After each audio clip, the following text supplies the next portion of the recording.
single thing that's holding you back is how you think. You have the ability to set goals. You have the ability to take the actions that change your life. You have the ability to have the conversations that scare the hell out of you. You have the ability to end relationships. You have the ability to write a book. You have the ability to do a Google search. You have the ability to change anything you want. But the only reason why you don't is because your mindset blows. If you expect to achieve your goals, if you expect to reach your potential, if you expect to have your dreams come true, what I'm about to explain to you is mission critical. You must become a master at visualization.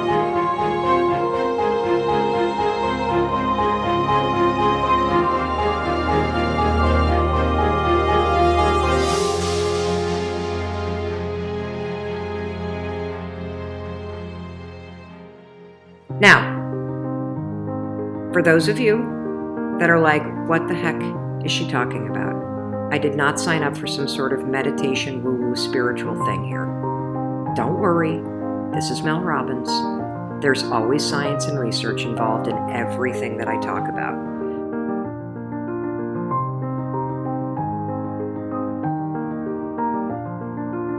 So visualization is an extraordinarily powerful skill. And you may have heard of the law of attraction. You may have heard of the word visualization. You may have heard of the word manifesting. I call it seeing signs.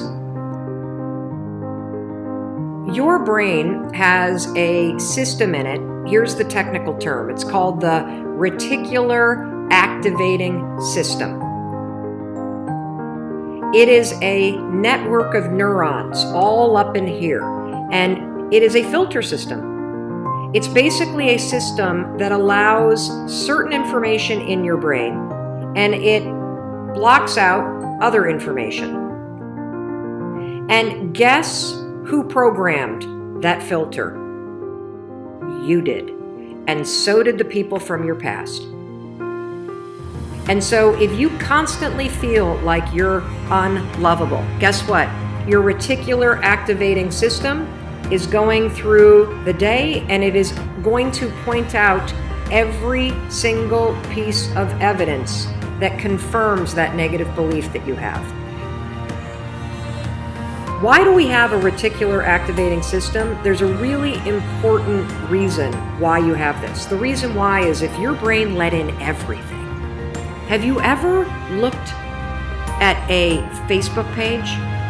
Have you noticed how many words are on a standard Facebook page? And the ad over here, and the ad over here, and the ad over here, and the ad, and the news feed right here, and the stuff up here, and all this over here. If your brain took in everything at equal value, your head would literally explode off your shoulders.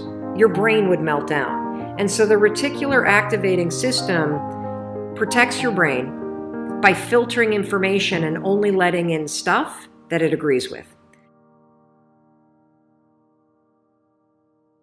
Now, as a neuroscientist, what do you attribute when people talk about visualization? And visualization is it's a huge factor in improving technical skills, specifically martial arts, which is I'm a big fan of, obviously.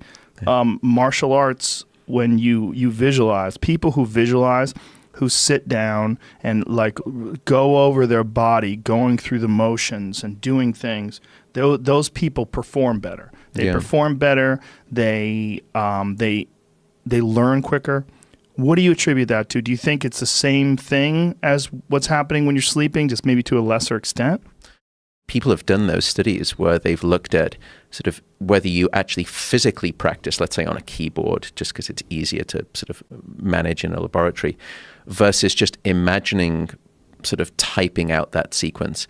And just the act of physical visualization of sort of imagination of that motor skill it's about 50% as effective as physically performing it too. And it's 50% as effective, what I mean there is, in changing the plastic connections within the brain.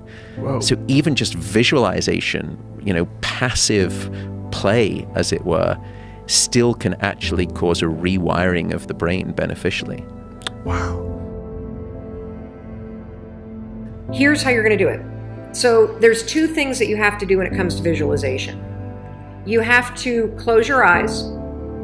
Truly, I know it sounds stupid, but I want you to close your eyes, and I want you to, in your mind, have a specific picture of what it looks like in your life when your self-worth has improved.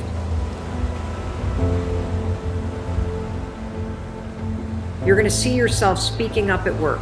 You're going to see yourself talking more about your business. You're going to see yourself leaving bad relationships. You're going to see yourself defining boundaries. You're going to see yourself going to the gym. You're going to see yourself taking care of yourself.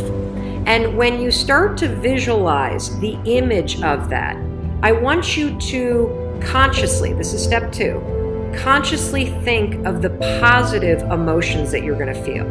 I'm going to feel happy. I'm going to feel proud. I'm going to stand taller.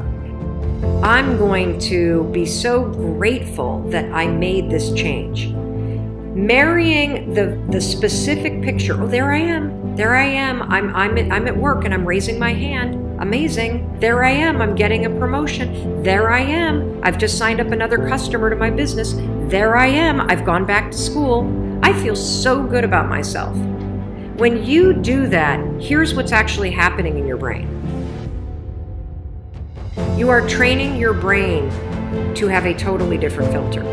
You see, your brain, my brain, it doesn't know the difference between something that actually happened to you, like the F you got in your test in 10th grade, and the things you imagine that are happening to you.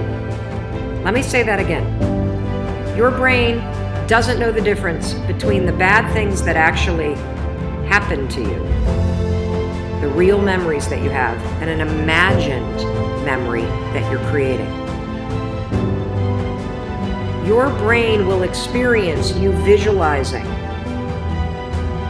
going to the gym, you visualizing how happy you feel when you do, you visualizing asking for that raise and getting it, and how proud you're going to feel. Your brain, when you visualize in the way that I'm teaching you to, it encodes it as a real memory. And that's important because when you encode it as a real memory, it changes the filter system, that reticular activating system.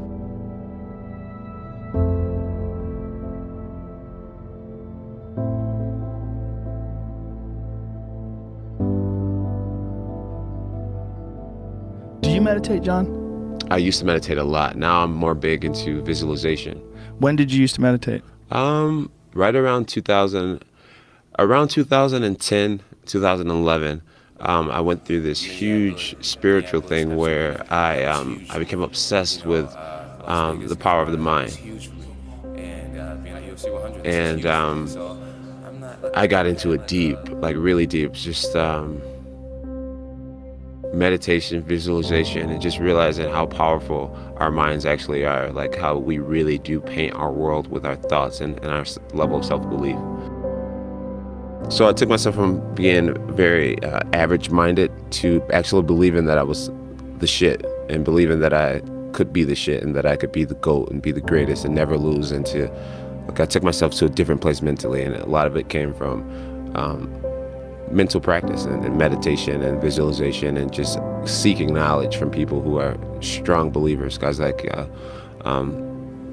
Les Brown and Tony Robbins and guys like that. I just became really obsessed with just learning about the power of the mind. So I used to meditate. Now I just I have a lot of things that stuck with me, a lot of ways of believing that stuck with me that just subconsciously I know who I am, what I'm capable of, and how I believe, and how powerful my mind actually is.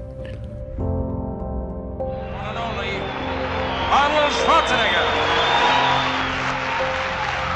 To me, to have that vision that I want to be Mr. Universe. that I want to be the greatest bodybuilder of all time. That was a great vision, and that specifically to look like Reg Park and to be up there on that stage and to lift the trophy overhead and to win the championship over and over and over again. So that was a great goal. You have to have a goal. Now, it doesn't have to be that specific goal, but it has to have some goal. This is why I always recommend to people, sit down, take your time, and start thinking about, why do you want to work out? What is your goal? And that can be as crazy as it is. It could be, I want to impress girls. If that's your goal, so be it, but it motivates you. It could be that you're emulating a certain, bodybuilder or a certain football player, a certain boxer, whatever it is. Have those pictures put all over the wall like I did when I was a kid. I put pictures of Reg Park and of Sonny Liston, of boxers and of Ali and of powerlifters and weightlifters all over my bedroom, wall. So that every day when I go to sleep, every day when I wake up, I look at those pictures and they motivate me. You need that motivation, and then therefore you have this kind of imprint in front of you all the time, and you know exactly what you're chasing. Every single day throughout the next 30 days, you are going to spend 30 seconds. Your dreams deserve 30 seconds, don't you think? You're going to close your eyes and you're going to visualize, what does it look like in your life when you have achieved your monetary goals this year? How does it feel to go to the bank and see that balance? How does it feel to be able to write that check and take your kids to Disney World on money that you made? How does it feel to be able to have saved enough money so you can quit the job that you hate and launch the business because you have achieved your goals? It feels darn good. That's how it feels. And I want you to just savor that, because what you're doing when you visualize is you're reprogramming your reticular activating system so that it is helping you see evidence that you are confident, that you are capable, that you can do this. Instead of all the garbage you think right now.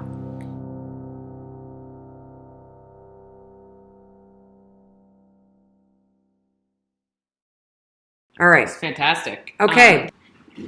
Have an awesome day. I'm going to go visualize myself getting healthy. How do I end this? Okay, stop. There we go. Are you sure you want to? Yes.